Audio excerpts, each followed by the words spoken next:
अब आपको आपके शहर में रिलीज हुई नई फिल्म के बारे में बताते हैं जिसका नाम है टैक्स चोर। यह फिल्म रिलीज हो चुकी है और इस फिल्म टैक्स चोर के बारे में हर रोज हम आपको खबरें बताते हैं।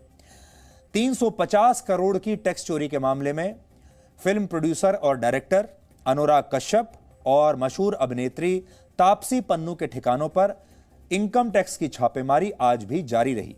आयकर विभाग की टीम एक साथ 28 स्थानों पर जांच कर रही है और आयकर विभाग ने आज पुणे के एक होटल में अनुराग कश्यप और तापसी पन्नू से लगभग 6 घंटे तक पूछताछ की। हालांकि इस पूछताछ से आयकर विभाग के अधिकारी संतुष्ट नहीं हुए। इन अधिकारियों के मुताबिक यह छापेमारी अभी कुछ दिन और चलती रहेगी। आयकर विभाग के अधिकारियों ने तापसी पन्नू के पास से, अब यह सुनिए कि क्या क्या मिला है। तापसी पन्नू के पास से 5 करोड़ रुपए के कैश लेन देन की रसीदों पर उन्होंने सवाल खड़े किए हैं, लेकिन तापसी इस पर कुछ खास बता नहीं पा रही कि यह पैसा कहां से आया। आयकर विभाग तापसी पन्नू के 4 घरों पर छानबीन कर रहा है और तापसी के मुंबई में 3 और दिल्ली में 1 घर है। दिल्ली के पते पर हो रही छापेमारी में अफसार जैदी नाम के एक शख्स का नाम भी सामने आया है और आयकर विभाग अफसार के बारे में भी अब जानकारी जुटा रहा है। इसके अलावा आयकर विभाग को अनुराग कश्यप के बैंक खाते में 3 संदिग्ध एंट्रीज मिली हैं। आज हुई पूछताछ में अनुराग कश्यप इन एंट्रीज के बारे में किए गए सवालों का जवाब नहीं दे पाए। इनकम टैक्स डिपार्टमेंट ने उनके प्रोडक्शन हाउस फैंटम फिल्म्स के साथ ही एक और कंपनी एक्सीड और क्वान टैलेंट मैनेजमेंट कंपनी पर भी छापेमारी की थी। आयकर विभाग को फर्जी बिलों के जरिए 20 करोड़ रुपए की गड़बड़ी के सबूत मिले हैं। इस जांच में 7 बैंक लॉकर्स का पता चला है और 2 दिन की जांच में इन प्रोडक्शन हाउसेस की कमाई और शेयर में बड़े पैमाने पर हेराफेरी के सबूत मिले हैं और यह पता चला है कि अनुराग कश्यप कमाई तो बहुत कर रहे थे, लेकिन उस कमाई को वो छुपा रहे थे और उस पर टैक्स नहीं दे रहे थे। तापसी पन्नू पर चल रही आयकर विभाग की छापेमारी के मामले में भारत के नए बैडमिंटन कोच मथायस बोय ने आज एक अजीब सा फैसला लिया। वो बैडमिंटन के कोच हैं भारत के और मथायस बोय ने खेल मंत्री किरण रिजिजू को आज एक ट्वीट लिखा और उनसे मदद मांगी।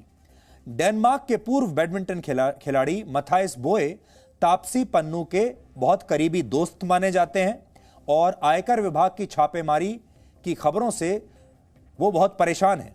उन्होंने खेल मंत्री किरण रिजिजू से एक ट्वीट करके मदद मांगी और उन्होंने अपने ट्वीट में लिखा कि वो भारतीय टीम के कोच के तौर पर स्विट्जरलैंड में भारतीय टीम के साथ हैं और तापसी पर हुई इनकम टैक्स रेड की वजह से वो बहुत परेशान हैं और वो कह रहे हैं किरण रिजिजू से कि ये गलत बात हो रही है, मैं बहुत परेशान हूं।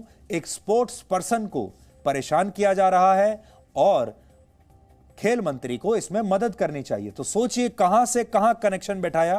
तापसी पन्नू का जो दोस्त हैं मथायस बोय, जो कि बैडमिंटन के कोच हैं, वो ट्वीट करते हैं और ये कहते हैं क्योंकि मैं बहुत बड़ा खिलाड़ी हूं और मैं भारतीय टीम का कोच हूं और तापसी पन्नू मेरी दोस्त हैं और उनके ऊपर रेड चल रही है, इसलिए मुझे भी परेशानी हो रही है और ये एक इतने बड़े खिलाड़ी को परेशान करने वाली बात है, इसलिए खेल मंत्री को इसमें हस्तक्षेप करना चाहिए, मदद लेनी चाहिए, ऐसा उन्होंने कहा। बहुत लंबा कनेक्शन बैठा दिया। मथायस बोय के ट्वीट पर किरण रिजिजू ने आज बड़ा अच्छा जवाब दिया। उन्होंने लिखा कि कानून सबसे बड़ी चीज है और हम सब इससे बंधे हुए हैं। उन्होंने लिखा है और हमें भारतीय खेलों के प्रति अपना फर्ज समझना चाहिए और यह मेरे और आपके क्षेत्र से, अधिकार क्षेत्र से बाहर का मामला है। तो किरण रिजिजू ने उनसे साफ साफ यह कह दिया, देश का कानून सबसे अहम है, हम सभी को इसका पालन करना है। यह मामला आपके और मेरे अधिकार क्षेत्र में नहीं है। हमें भारतीय खेलों के प्रति अपने पेशेवर फर्ज को निभाना चाहिए। ऐसा किरण रिजिजू ने बहुत अच्छा जवाब इस व्यक्ति को दिया है जो कि अपने पद का दुरुपयोग कर रहा है तापसी पन्नू को बचाने के लिए। अब आपसे हम एक बात यह कहना चाहते हैं यहां पर कि जो सही असली स्पोर्ट्स पर्सन होता है, जो असली खिलाड़ी होता है, वो हमेशा सही को सही कहता है और गलत को गलत कहता है, क्योंकि खेलों में बेईमानी नहीं सिखाई जाती। खेलों में ईमानदारी सिखाई जाती है और इसी को स्पोर्ट्समैन स्पिरिट कहते हैं। अब आप सोचिए, हमारी उम्मीद तो ये थी कि तापसी पन्नू के जो दोस्त हैं, बैडमिंटन के जो कोच हैं, इन्हें आज ये कहना चाहिए था कि तापसी पन्नू ने अगर कोई गलती की है तो उन्हें कानून के हिसाब से पूरी सजा मिलनी चाहिए और हमें न्यूट्रल रहना चाहिए, कानून को अपना काम करने देना चाहिए, आयकर विभाग को काम करना चाहिए अपना, और हम आयकर विभाग को और जांच एजेंसियों को अपना पूरा समर्थन दे रहे हैं। ऐसी हमें उम्मीद थी, कोई भी खिलाड़ी यही लिखेगा। लेकिन इस खिलाड़ी ने स्पोर्ट्समैन स्पिरिट को छोड़कर, देखिए, यह खिलाड़ी चाहता है कि इन्हें डिस्काउंट मिले और इनकी जो दोस्त है महिला मित्र, उन्हें भी डिस्काउंट मिले। वो कैश में पैसा लेती रहें, टैक्स चोरी करती रहें, गलत कागजात के आधार पर, गलत कॉन्ट्रैक्ट्स के आधार पर वो काम करती रहें और उन्हें कोई कुछ ना कहे, ये चाहते हैं। और ऐसे लोगों के लिए यही आज़ादी है, ऐसे लोगों के लिए यही लोकतंत्र है कि हमसे कोई सवाल ना करे। और तापसी पन्नू के बारे में जो पता चल रहा है वो ये है कि जब वो कोई भी कॉन्ट्रैक्ट साइन करती थी, कोई असाइनमेंट लेती थी, उसमें से ज़्यादातर पैसा वो कैश में लेती थी ताकि उन्हें टैक्स ना देना पड़े।